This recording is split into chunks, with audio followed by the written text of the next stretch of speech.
guys, I'm Georgia and welcome to my channel. Today I wanted to talk to you about working on a cruise ship. I worked on a cruise ship for 3 years. I worked in the shops. It was quite an interesting experience, really out of this world experience. It was amazing. I'd recommend it to anybody if they're looking to travel and to work at the same time. One of the main things about working on a cruise ship, especially in my job, is that you did get time off to travel the world. In my job, we had a lot of time off because when we were in port, we weren't allowed to open the shops due to tax regulations. So working in the shop was the best job because when you were in port, you then docked on land and you were allowed to go out. And that's the time off that you want, rather than a 4-hour shift in the middle of the day when you're still at sea and you can't really go and do anything but sleep. With that, I did sympathise with the other departments of working on the ships because they do work a lot harder than us shoppies did. They also took in a lot more money and they also kind of were trained in things, whereas to be a shop assistant you don't really necessarily have to be trained in anything apart from having a bit of retail background, and when you go for the interview they obviously check that you're like a good person, you think you'll get on well with the job and being for those working hours. There's times when you'd have a 9 in the morning to 11 in the evening shift, obviously with lunch and breaks in between, and that was a long day, that was a sea day.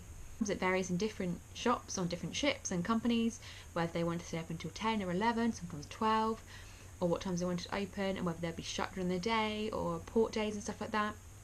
I know on some ships they did have the IPM Role as well, so it's kind of like even when you were docked somewhere, depending on the company or the fact that you weren't selling the tax and duty alcohol or tobacco during those hours, then you can have one shop open. So usually it'd be like a little, not as a refreshment shop, but you could go in and buy the essentials, so like toothbrush, plasters, crisps, little memento type things, just a little small shop that you could kind of buy a lot of stuff from. This was on IPM Australia. I did find this, and obviously other shops do different things and do different versions of IPM. So in some shops, if you had an IPM, which means import manning, you'd have to have a selected number of members from your team or department, and they'd have to stay on the ship and just be there in case anything happened, like so you could then go to your place still and you'd then be a fire marshal still sort of thing, or you'd be there in case of emergency. Yeah, so on some ships you'd have the IPM, which would be import manning, but you could stay on the ship and the shop wouldn't open, so you just have to stay on the ship for the whole day that they were docked in the port. You could do whatever you wanted to do, your laundry, go up on top deck, you could go stay in your cabin reading, sleeping, watching TV, getting yourself ready for the day. On the ships which have the import manning but the shops are open, those people who had the IPM on that day would then have to go and open the shops. So on IPM Australia, I think we had 3 shops that were open. We had the little, like almost like a tuck shop downstairs, which was like a sweet shop. We had the little essential shop, which was once again like the plasters, this and that, aspirin, blah blah, and then we had the pool deck upstairs. We had the little shop there open, so people wanted to buy snorkels if they were going out for a tour that day, or if they wanted to get any sunscreen or anything, just while they're up on the top deck they could go along there and they could buy some things.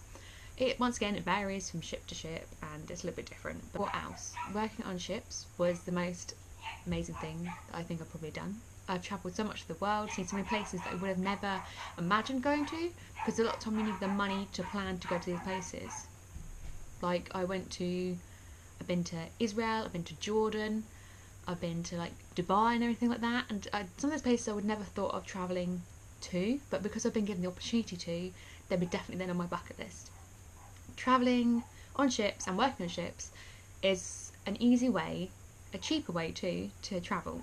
So even though I got a pay cut, so working in the shop normally say I got about £800–900 a month, this was a pay cut. It was down to about 700, depending, and then plus commissions, so anything we did well on, blah blah blah, and all that.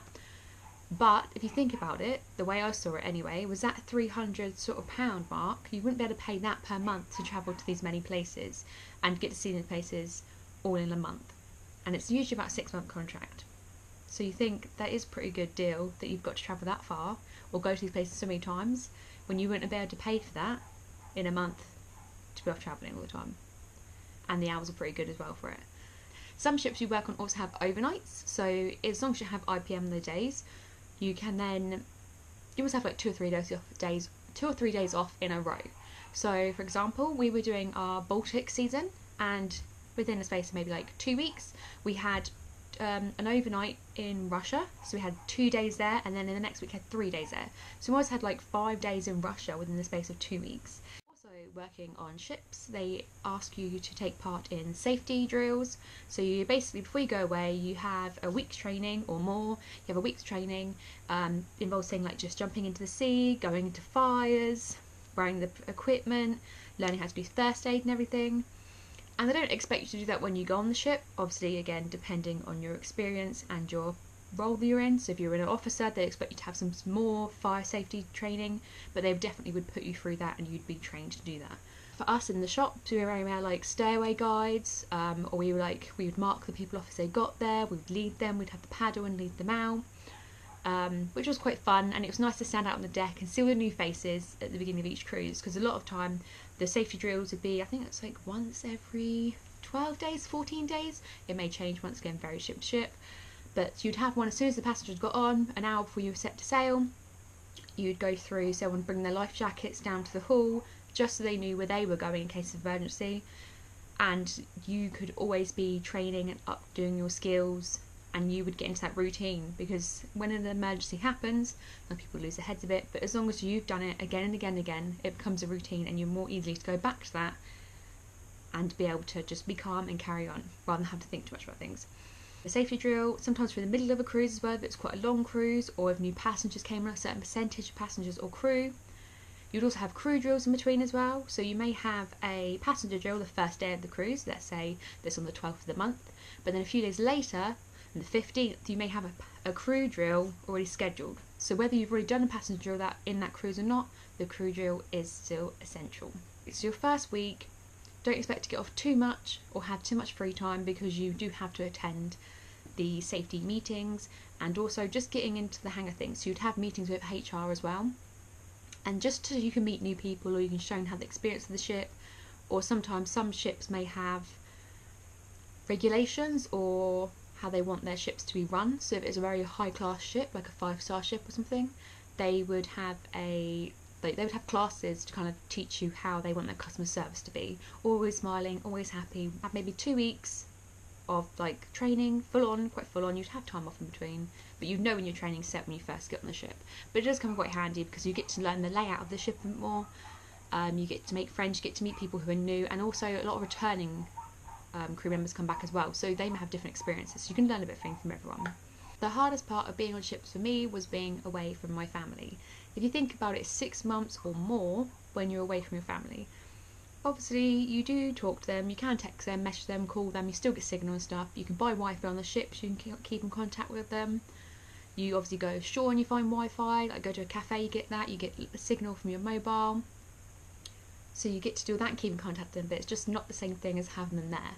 Especially when you have a really good experience, you go to this really cool place and you say, oh wow, mum would love this, or dad would love going there or something, and you can't really share it with them, apart from inviting them on board and them having to pay and having an actual holiday. Obviously you can send pictures and videos, you can describe it, but it's never the same sort of feeling unless they're really there.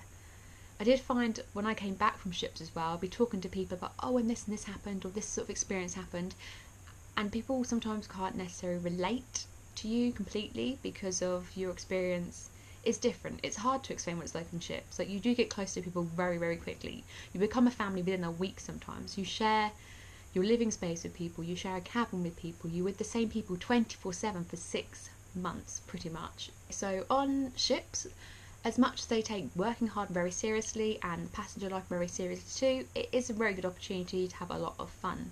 They often hold crew parties, crew events and activities. They have tours for you to go on.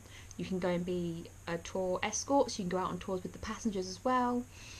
You do have a lot of opportunity to do things on ships. So in the crew bar, it does vary once again ship to ship, depending on their crew life, how their crew bar is set up, how many crew they have, that's very different. But in the crew bar they have parties. Some people been there almost every night, but once again, that's normal on ships. It's just how it is. You come to the bar, there's not as much as there is everything else to do, there's not much to do. And going to the bar is a very easy thing, and an easy way to socialise as well, because at the end of the day, these people do become your family, so you want to see them again and again. There are so many different opportunities and jobs on board. So anything from working in the shops, being in the casino, the spa, that'd be the concessions, to working in the bar, the restaurants, reception. There are some jobs which, even if say you do administration on land, or you've done publishing or some sort of writing. There's different jobs like behind the scenes for that. So really, if it's something you're looking to do, definitely look into it. Do your research. Look at the pay. Look at the experience of other people. And everyone's experiences are different as well. So for me, some of the ships I was on, a lot of people said, oh, the crew life wasn't really all that great. But for me, although I enjoyed that side of it, I was there more for the travelling. So on the ships I was on, they were much smaller, so the crew life wasn't that great, but because it was a smaller ship, it would often fit into smaller ports. So we would go to places that other companies might not be able to reach. And you'd also have overnight stays because we could stay there for longer. Or it was kind of like the itinerary set up for the passengers, so they had longer stays because it was a bit nicer. So that was the ships that I was choosing, to go on ones like that, to go to these places and have these overnights and have time to experience. You can still do that with your friends, and you can still go to the bar every night, but it's just finding that balance in between. Thanks for watching, hope you enjoyed the video and it's given a bit more of an insight into what it's like to work on cruise ships. See you again soon, bye!